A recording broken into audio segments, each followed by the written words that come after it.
वही प्रधानमंत्री के आर्थिक सलाहकार जो हैं विवेक ओबराय, आजादी के दिन के समय उनका ये बयान आना, मेरी बात पे गौर करना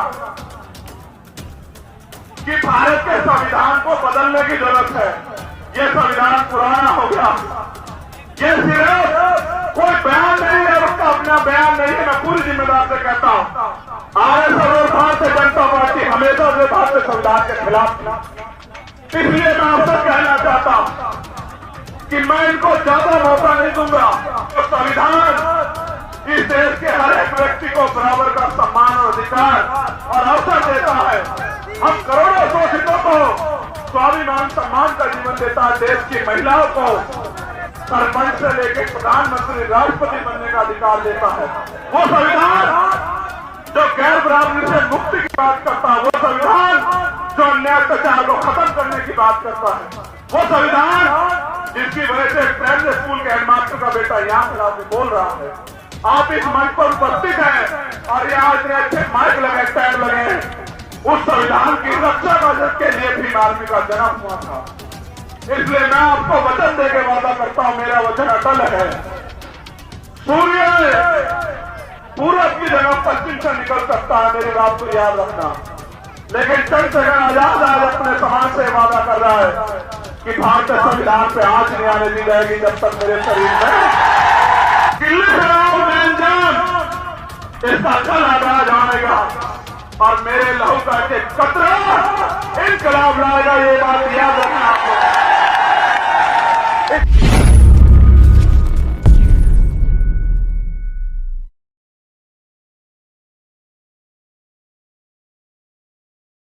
मौसम आज आपके साथ है, आज मौसम आपके खिलाफ नहीं है। तो मैं आपसे आग्रह करूंगा कि आप बैठ जाओ। आपके जोश जज्बे का तो मैं कायल हुई। कभी राजस्थान के साथियों ने मेरे मान सम्मान को कमजोर नहीं पड़ने दिया राजस्थान में, मैं इस बात को जानता हूं। मैं इसको उतार के रख दूं अगर आपका आग्रह हो। मेरी पगड़ी तो आप लोग हो, मेरा सम्मान तो मेरी माए बहन है, मेरे भाई है, मेरे बुजुर्ग, और मेरा जीवन भी आप सबके लिए।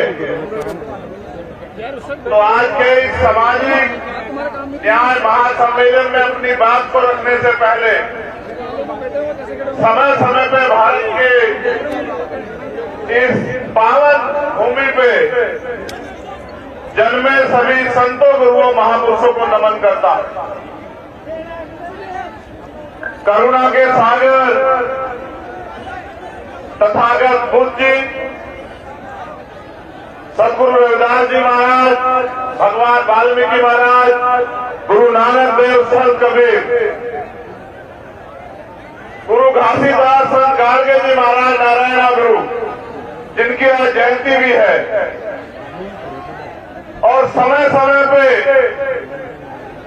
सामाजिक परिवर्तन के जो अग्रदूत पैदा हुए, जिन्होंने अपने जीवन का हर एक पल कमजोरों, शोषितों, किसानों, नौजवानों, मजदूरों, महिलाओं की तरक्की के लिए लगाया। राष्ट्रपिता ज्योतिबा फूले, छत्रपति साहू जी महाराज, पेरियार रामास्वामी नाइकर, पेरियार लाल यादव, बाबू जगदेव प्रसाद कुशवाहा, जननायक कपूरी ठाकुर, महामना रामस्वरूप वर्मा, भगवान बिरसा मुंडा, माननीय टीना भाना वाल्मीकि साहब, करोड़ों शोषितों, वंचितों को भारत में वास्तविक आजादी के करीब ले जाने वाले विश्वरत्न डॉक्टर बाबा साहब अम्बेडकर जी को नमन करता और नमन करता हूं उन सभी शहीदों को जिन्होंने देश की आजादी में योगदान दिया। शहीद आजम सरदार भगत सिंह, सरदार उधम सिंह, सरदार करतार सिंह सराफा, कोतवाल धन सिंह गुर्जर, माता दीन वाल्मीकि, विजय सिंह पथिक जी, ऐसे सभी वीरों को नमन करता हूं। बाबू सिंह दयाल चौरसिया जी को नमन करता हूं, मेरे गुरु मेरे आदर्श मान्यवर साहब काशीराम को, और नमन करता हूं राजस्थान की इस महान जनता को, मेरी माताओं बहनों को, प्यारी बच्चियों को, नौजवान भाइयों को, युवा साथियों को और बुजुर्गों को। इस मंच पर उपस्थित हमारे प्रदेश और देश के सभी सम्मानित नेतागण, भाई संजय वाल्मीकि जी, भाई जितेंद्र अग्रवाल जी, भाई राम लखन मीणा जी, भाई अनिल खेड़वार जी, भाई अमरचंद हरसोलिया जी, भाई मोहनलाल बैरवा जी, भाई मुकेश बैरवा जी, भाई सुनील अस्ते जी, भाई महक सिंह जी, भाई हिमांशु वाल्मीकि जी, भाई निजाम चौधरी जी, भाई सत्यपाल चौधरी जी, भाई सतीश कुमार जी, भाई रविंद्र कुमार भारती जी, आप सबका भी बहुत बहुत धन्यवाद देता हूं इस भव्य आयोजन के लिए। और इसमें भी धन्यवाद देता हूं कि देश के सभी कोनों कोनों में जाके आप आजाद समाज पार्टी भीम आर्मी को मजबूत करने का काम कर रहे हैं। धन्यवाद देता हूं राजस्थान के भीम आर्मी के कार्यकर्ता को, सभी जिला कमेटियों को, बूथ कमेटियों को, विधानसभा कमेटियों को, प्रदेश कमेटियों को, और सबसे ज्यादा धन्यवाद देता हूं बहुजन मीडिया के साथियों को, अपने मीडिया के साथियों को, उनका भी बहुत बहुत धन्यवाद। जो खबर कोई नहीं दिखाएगा वो आपके जरिए, आज सोशल मीडिया का जमाना है, पूरा देश देखेगा। सम्मानित साथियों, पिछले 6 न्यायिक सम्मेलन हमने किए राजस्थान के अलग अलग कोनों में, और 7वां सामाजिक न्याय सम्मेलन समापन हमें वो यहां करना है। ये प्रदेश की राजधानी है। उसके साथ साथ जो हमारी साइकिल यात्रा, सामाजिक परिवर्तन आर्थिक मुक्ति साइकिल यात्रा जो चली हुई है, वो भी आगे बढ़ेगी, और अलग अलग विधानसभाओं में हमारी सभाएं भी होंगी। और मेरा यह अटल विश्वास है कि इस बार राजस्थान की धरती ऐतिहासिक निर्णय लेगी और अमीरों को नकार के गरीबों के बच्चों को ताकत देने का काम करेगी, ऐसा मेरा विश्वास है राजस्थान में इस बार।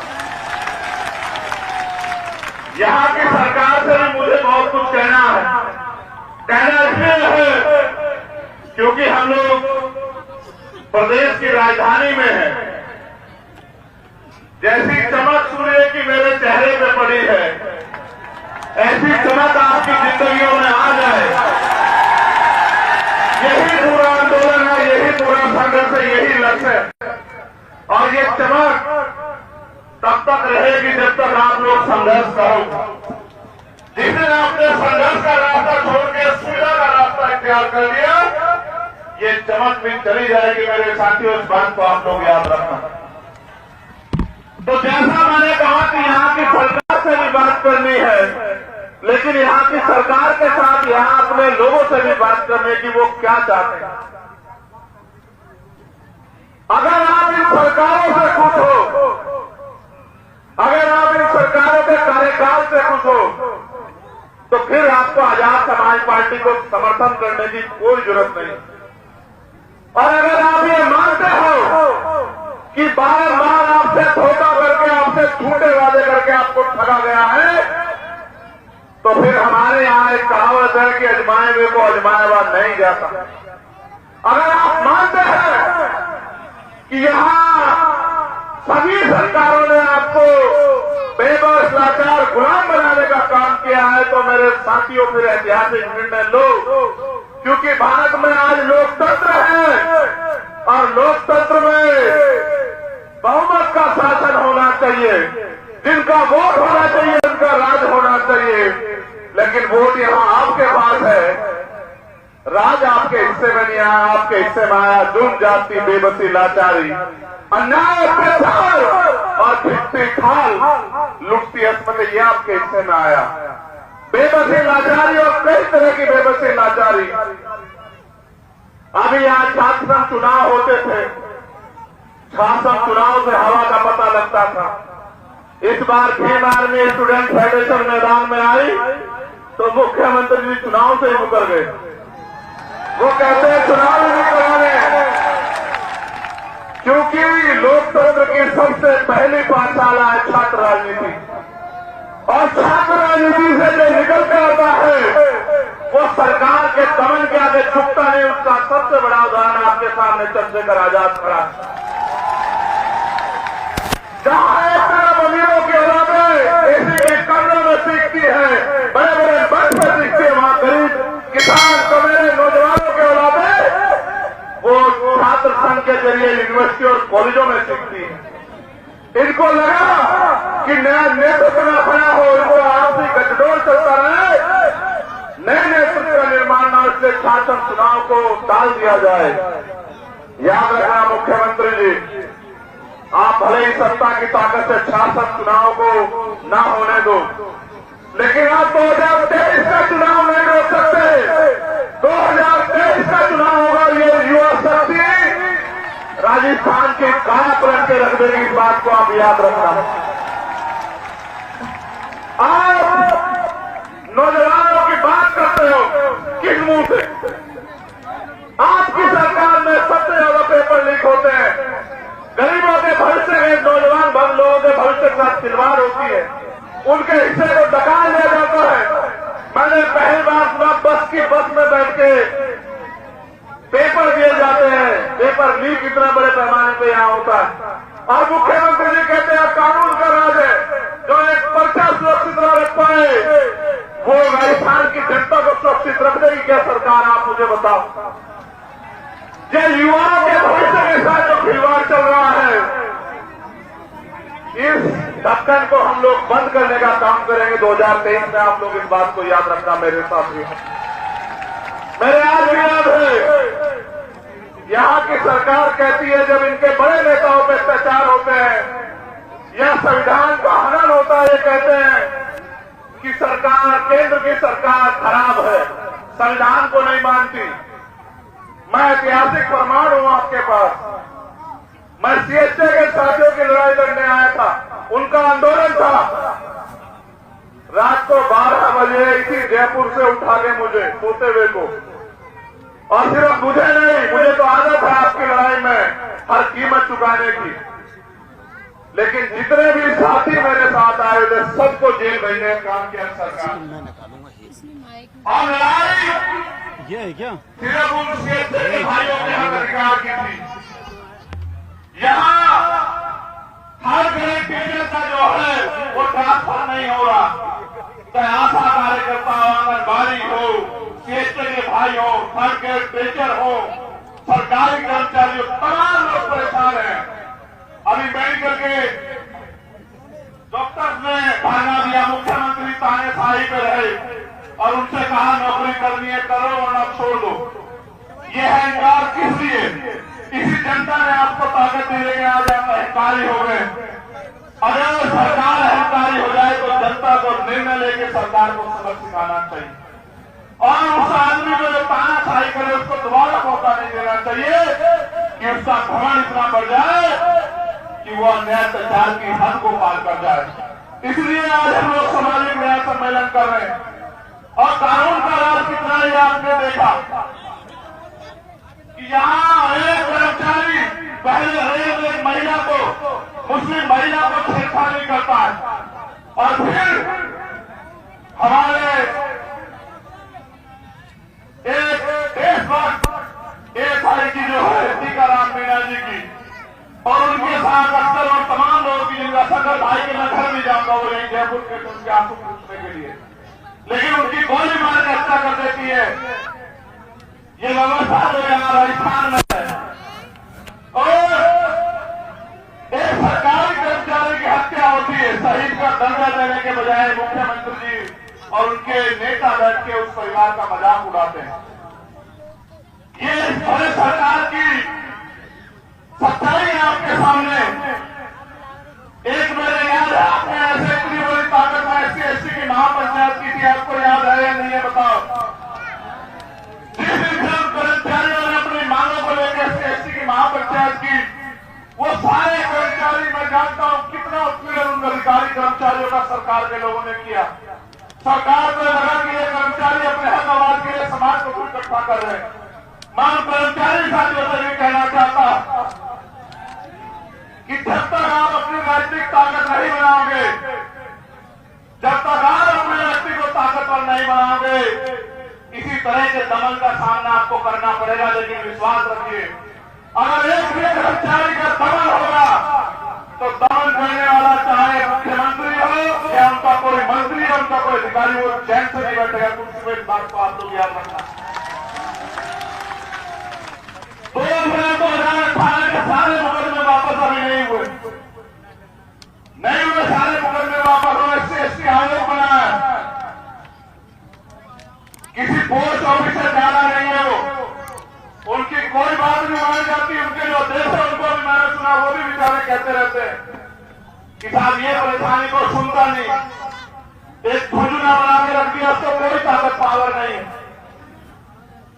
झुंझुना इसलिए बना दिया कि हम सवाल ना करें, लेकिन सवाल तो करने पड़ेंगे। जनता ने आपको वोट देकर सरकार बनाया, और सरकार इसलिए बनाया कि 2 अप्रैल 2018 में स्पेशली SC/ST के लोगों ने आंदोलन किया, उन पर झूठे मुकदमे लगे, उनकी खाल जीती गई। उन्होंने सोचा कि बीजेपी को रोकने के लिए हम लोग कांग्रेस को वोट दे देते हैं। उन्होंने आपकी सरकार बना दी, आपने उसके नाम पर 2019 में वोट लिया, और आज तक आपने मुकदमे वापिस लेके न्याय आयोग को ताकतवर किया। ये बात इस बात को स्पष्ट करती है कि आप इन वर्गों के हितैषी हो ही नहीं।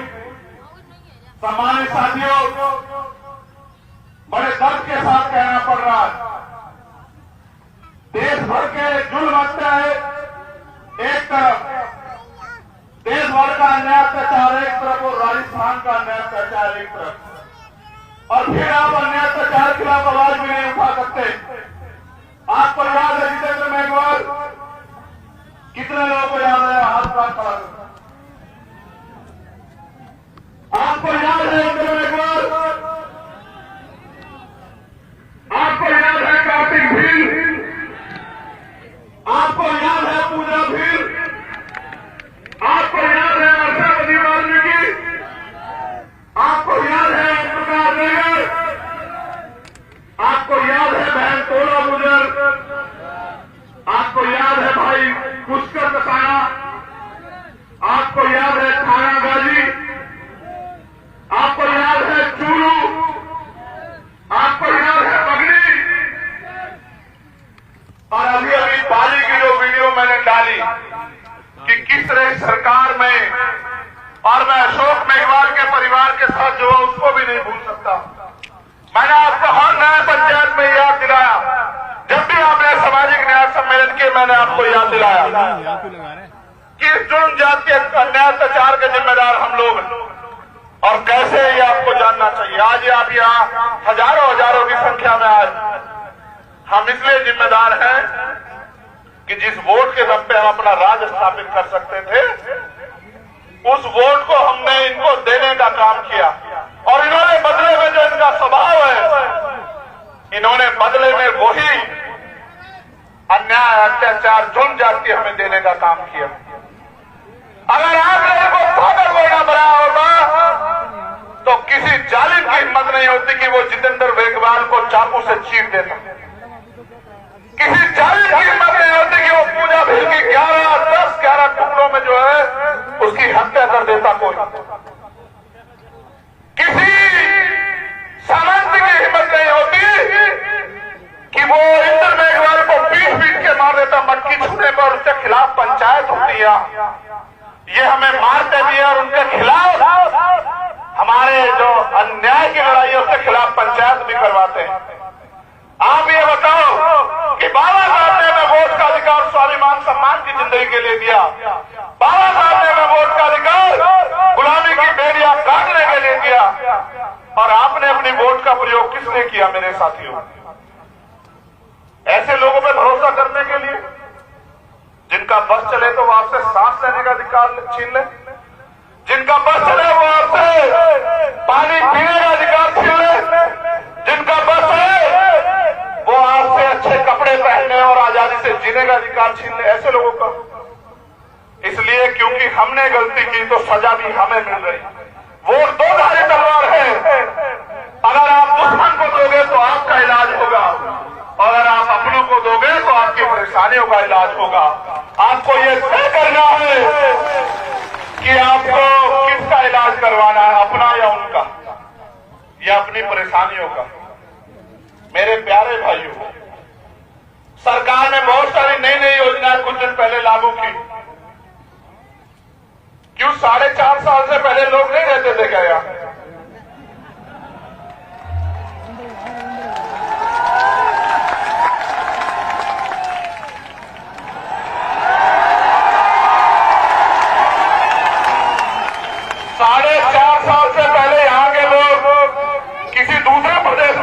क्या 4.5 साल बाद आपको क्यों दिखाई दिया कि यहाँ के लोगों को इन समस्याओं से निजात दिलानी है?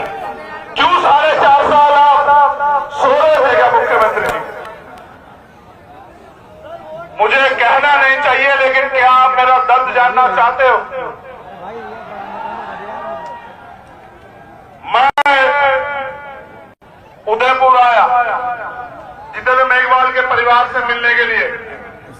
इन्होंने मुझे एयरपोर्ट से वापस भेज दिया। मैं उसके बाद 3 बार आया। मैं आके प्लेन से उतरता नहीं, ये मुझे एयरपोर्ट पे अरेस्ट कर लेते और फिर गाड़ी में बिठा के दिल्ली छोड़ के आते। एक बार ये मुझे दिल्ली छोड़ के आए,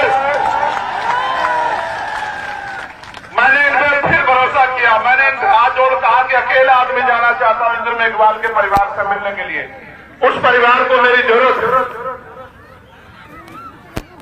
एक अकेला को ले जाने दिया, इन्होंने मुझे फिर किया, ऑडियो कैप्चर कर मुझे फिर दिल्ली छोड़ के आए, मुझे दिल्ली छोड़ के आए।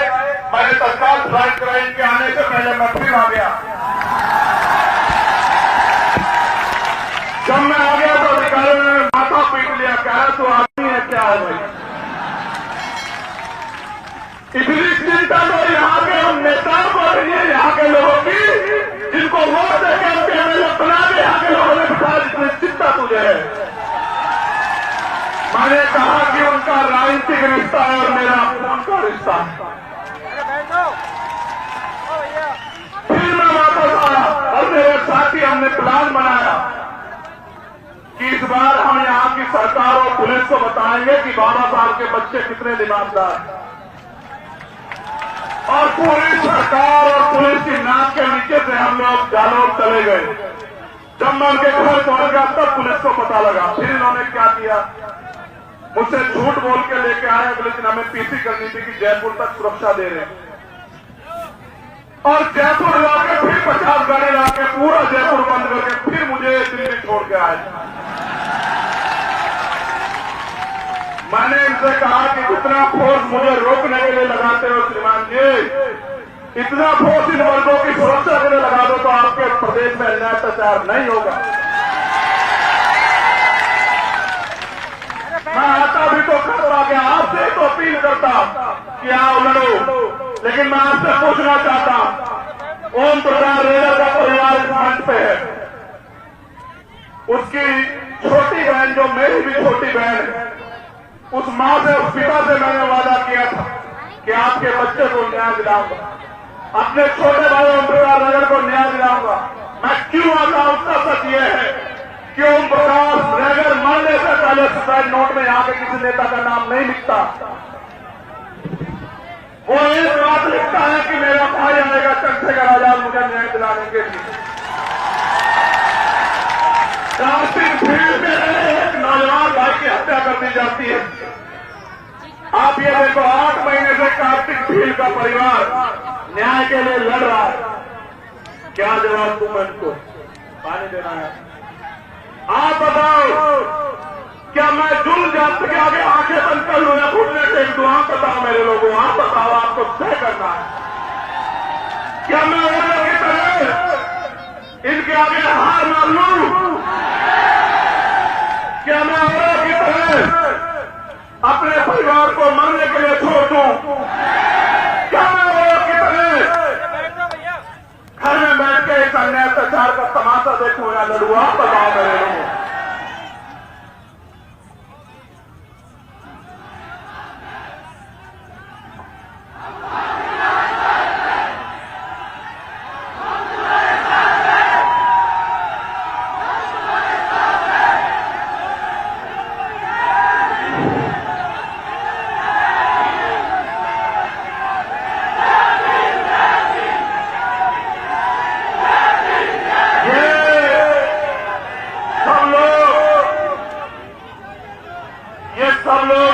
सोचते होंगे कि हमें आजाद हुए 75 साल हो गए,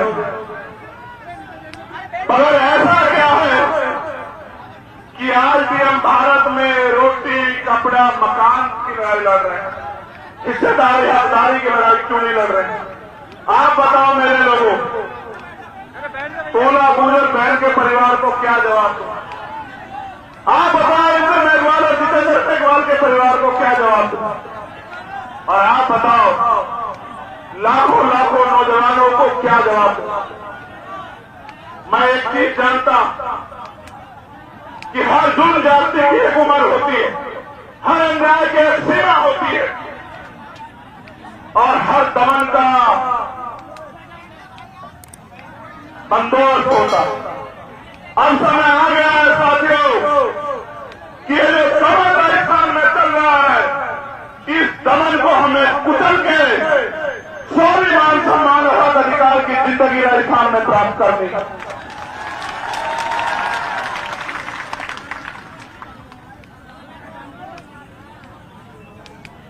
आज राजस्थान में पॉलिटिकल टूरिज्म भी चल रहा है। ये पहली बार नहीं हुआ, चुनाव आया है तो बहुत सारे लोग घूमने आए, गली गली घूम रहे हैं। उनकी जरूरत है भाई, उनको घूमना भी चाहिए। नहीं घूमेंगे तो आपकी वोट को बेचेंगे कैसे? आपके टिकटों को बेच के पैसे कैसे कमाएंगे भाई? उनको घूमना चाहिए भाई, उनको जरूरी है घूमना। मगर उनसे ये भी पूछना कि भाई आप 4.5 साल कहां थे? 4.5 साल आप भी मुख्यमंत्री की तरह सो रहे थे क्या? 4.5 साल में आपको कमजोरों का दर्द नहीं लगा? आज जब इनकी आवाज उठाने के लिए सैकड़ों नेता नौजवान राजस्थान में तैयार हो गए हैं, उन नेताओं के सपनों को कुचलने के लिए आज पैसे वाले लोग पॉलिटिकल टूरिज्म कर रहे हैं राजस्थान में। ऐसे टूरिज्म करने वालों को, घूमने वालों को भी आप लोगों को जवाब देना है। मेरा तो एक ही बात को कहना है, एक चीज बहुत जरूरी जिससे आपको सावधान रहना है। जो भी नू में हुआ, जो करने का प्रयास बरेली में किया गया, यहां जिनकी सरकार है उनसे हमें सत्ता छीननी है, लेकिन इसके बाद 2024 में सेंटर में भी जो भाजपा की सरकार है उनसे भी हमें सत्ता छीननी है। इस बात की भी तैयारी हम लोगों को करनी है। इस बात से भी सावधान रहना है कि नू में जिस तरह से प्रायोजित हिंसा कराई गई, मैं धन्यवाद देता हूं प्रभाकर चौधरी जी को। एक ऐसा इतिहास जिसने सरकार के आगे घुटने नहीं टिके और जो लोग दंगा कराना चाहते थे बरेली में, उनको जवाब देने का काम किया, उनको भगाने का काम किया और एक ईमानदार अधिकारी को खामियाजा चुकाना पड़ा कि उनको हटा के वहां से उनका डिमोशन करके पीएचसी में लगा दिया गया। सरकारें बदले, नू की जो हिंसा हुई वो हिंसा प्रायोजित है और इसलिए प्रायोजित है कि किसी तरह से वोटों का डिवीजन हो जाए, बंटवारा हो जाए। नू की जो हिंसा है वो हिंसा इसलिए है क्योंकि कुछ पार्टियों की दुकानदारी यहां हिंदू मुसलमान की राजनीति करके कामयाब होती। लेकिन मैं आपसे पूछना चाहता हूं कि हमारे महापुरुषों ने हमें जोड़ना सिखाया या तोड़ना सिखाया? आप बताओ मेरे लोगों।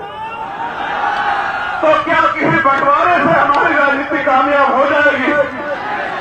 इस सारे बंटवारे और हिंदू मुसलमान के दंगे के चक्कर में हमारे अपने मुद्दे दब जाते हैं। मैं गुर्जर समाज के हमारे नेता बैठे, मैं उनको पूछना चाहता हूं, क्या 72-74 गुर्जर समाज के वीरों का बलिदान भूल गए हो, जिनको भारतीय जनता पार्टी की सरकार में गोलियों से उड़ाया गया, आपके खून से होली खेली गई? क्या हरियाणा में 4 समाज के लोग आपके खून से जो होली खेली गई उसको भूल गए हो क्या? क्या दलित समाज के लोग 2 प्रयोग जो आपकी खाल खींची गई और पूरे देश में आपके साथ अन्याय हो रहा है उसको भूल गए हो क्या? अगर आज भूल जाओगे तो कारवा लुट जाएगा, और कारवा लुट जाएगा तो लोग आपसे आने वाली पीढ़ियां ये सवाल पूछेंगी कि जब अधिकार थे तो आप क्या कर रहे थे?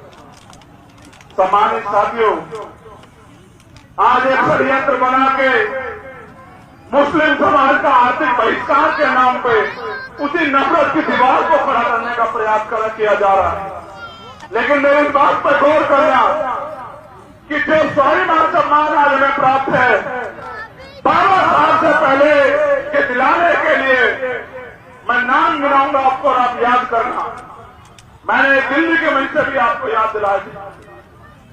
राष्ट्रपिता ज्योतिबा फूले, छत्रपति साहूजी महाराज, पेरियर रामास्वामी नायकर, पेरियर नंद यादव, बाबू जगदेव प्रसाद कुशवाहा, जननायक कपूरी ठाकुर, बाबू सिंहदयाल चौरसिया, संत राम बीए प्रजापति जी, चौधरी कुंभाराम आर्य, सर छोटू राम, चौधरी चरण सिंह, ये सब पिछड़े वर्ग के लोग हैं, आपके अपने परिवार के लोग हैं।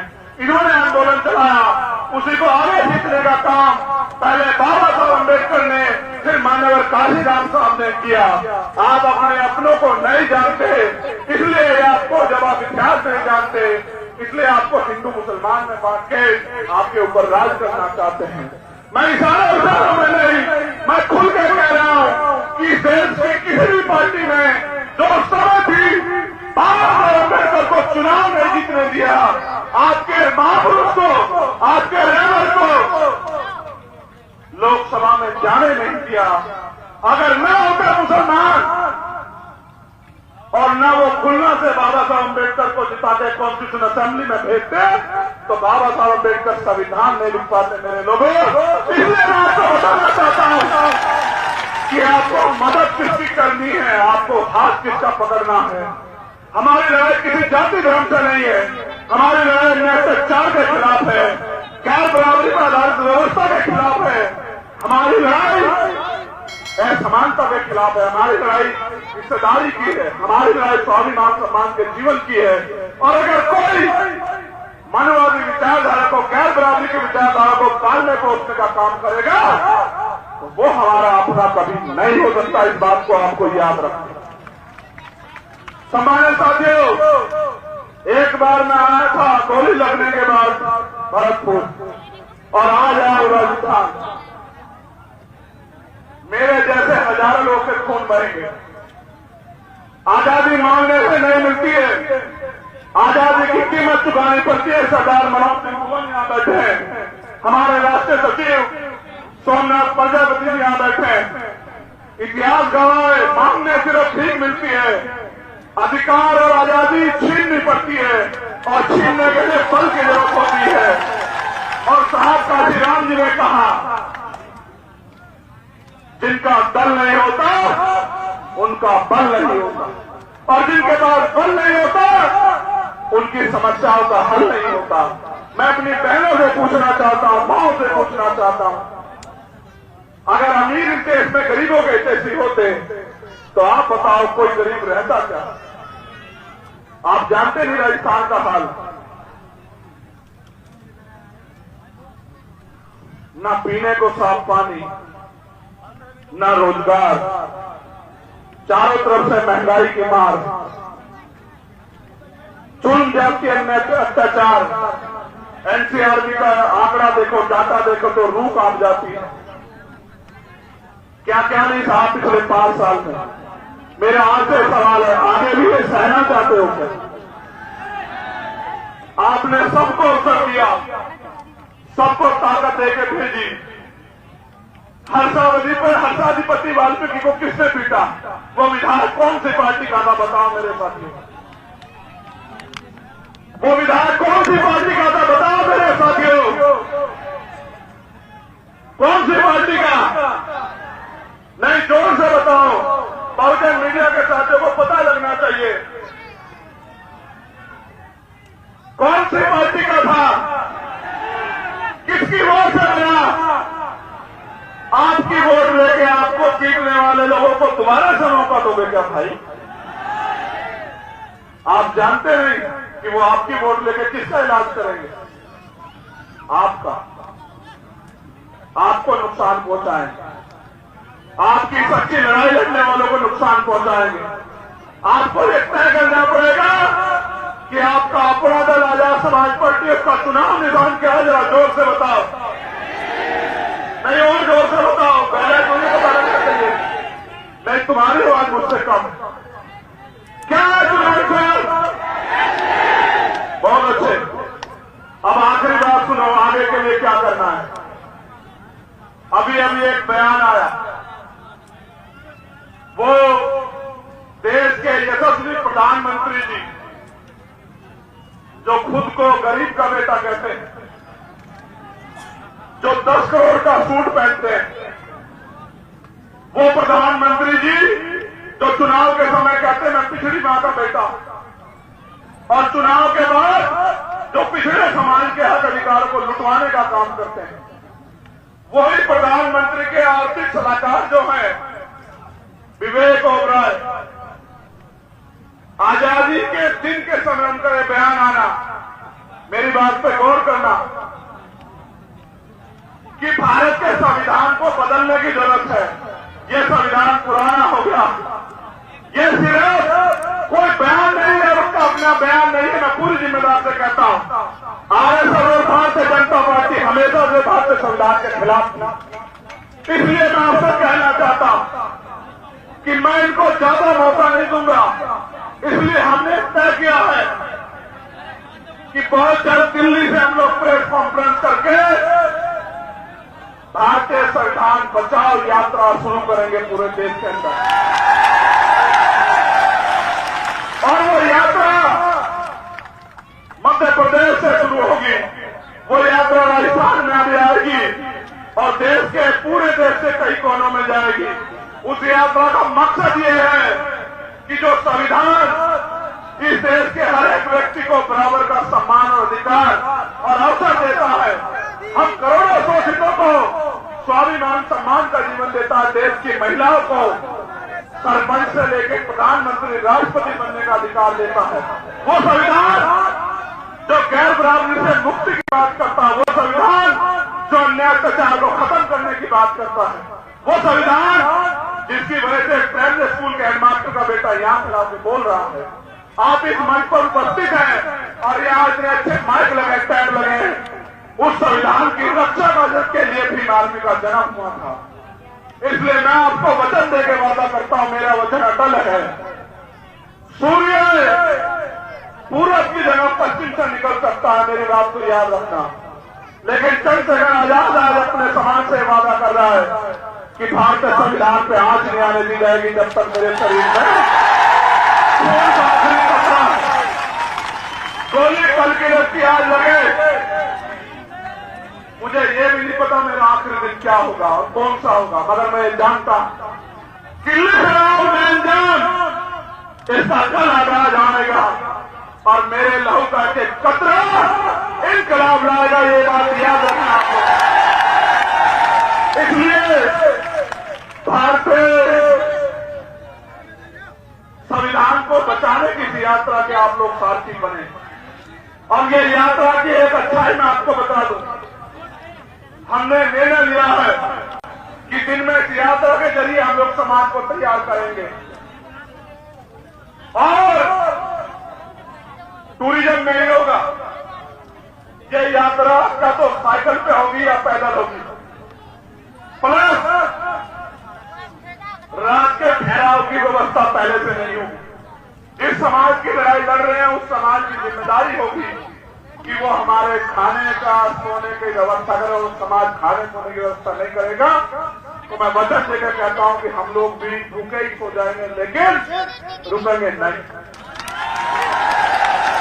ये पैगाम है मेरा समाज के नाम की, उनको तय करना है कि उनको इस आजादी के साथ जीना है जो बाबा साहब अम्बेडकर के संविधान ने दी। ये आपको इंतजार करना है कि जब संविधान खत्म हो जाएगा तब आप लड़ पाओगे। आप इतनी बड़ी संख्या में आए, मैं आयोजक कमेटी का धन्यवाद देता हूं। प्रशासन की बहुत अच्छी व्यवस्था रही।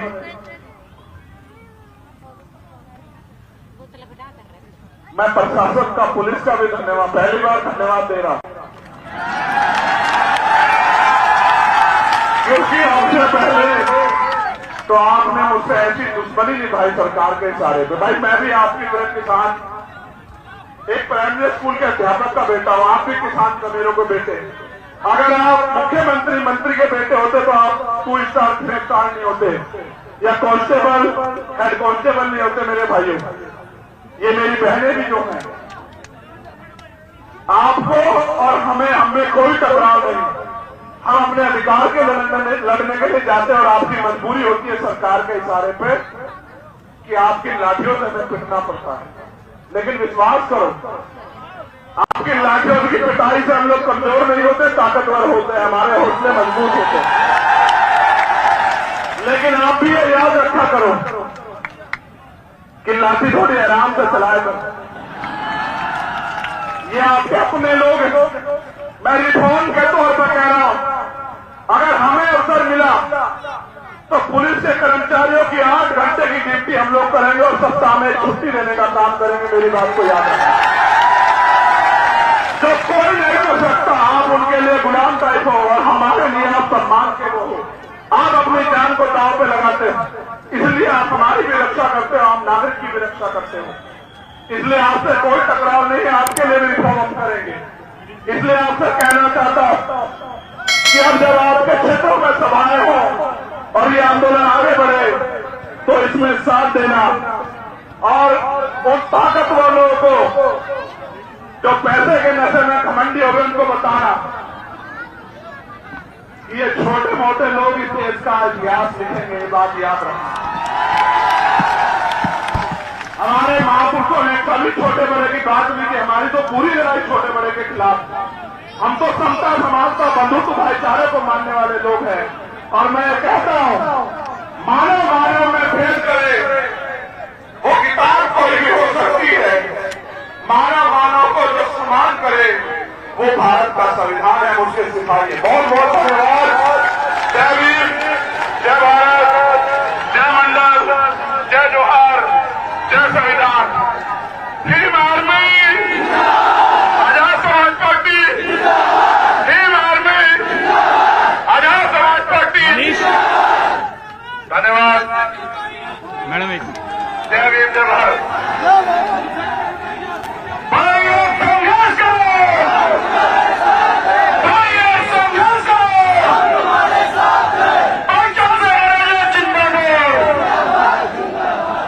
मनीष, ये एक छोटी सी प्यारी गुड़िया, आपने इसको देखा भी होगा।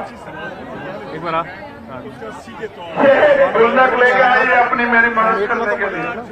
अभी छोड़ देना। छोड़ नहीं सकता सर, ये जनता को जानता है, जो नुकसान होगा आप जिम्मेदार लोग छोड़ देता हूँ।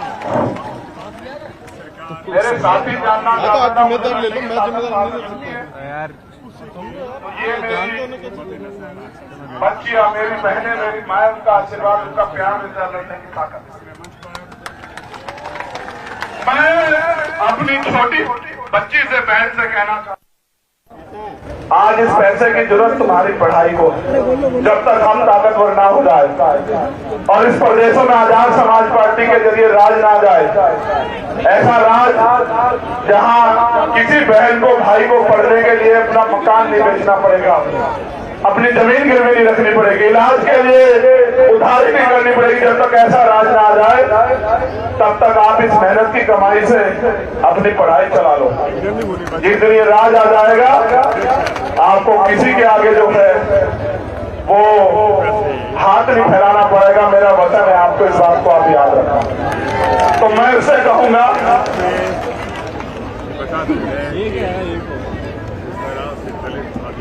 ये क्या कह रही है सुन लो। आप सभी सीएस के सम्मानित साथियों को क्रांतिकारी जय हिंद। साथियों, जैसा कि हमारे बड़े भैया जी माननीय एडवोकेट चंद्रशेखर आजाद जी हमारे लिए इतना ज्यादा संघर्ष करते हैं, क्या हमारा फर्ज नहीं बनता कि हम अपने भैया जी को सपोर्ट करें? क्या हमारा कोई फर्ज नहीं है? मैं अपने भैया जी को जो मेरे को पॉकेट मनी मिलती है वो मैंने एक पिगी बैंक में डालकर उसको पूरी तरह से कलेक्ट कर अपने भैया जी को दिया है। अगर भैया जी ने नहीं लिया तो मुझे बहुत ज्यादा गंदा लगेगा। तो मैं आप सब भैया जी आपसे रिक्वेस्ट करती हूँ कि आप ले लें।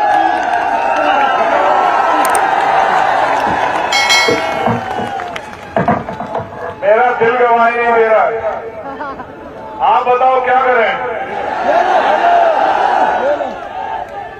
जो आप कहोगे वो करेंगे, ले या जाने बताओ? ले ले, ठीक है, धन्यवाद, जुग जुग जियो। सुमेर सिंह दिवाकर, प्रदेश महामंत्री अखिल भारतीय युवा गुर्जर महासभा, वो अपने साथियों के साथ आजाद समाज पार्टी ज्वाइन कर रहे हैं, मैं उनका धन्यवाद करता हूं। और मैं अपने भाइयों को विश्वास दिला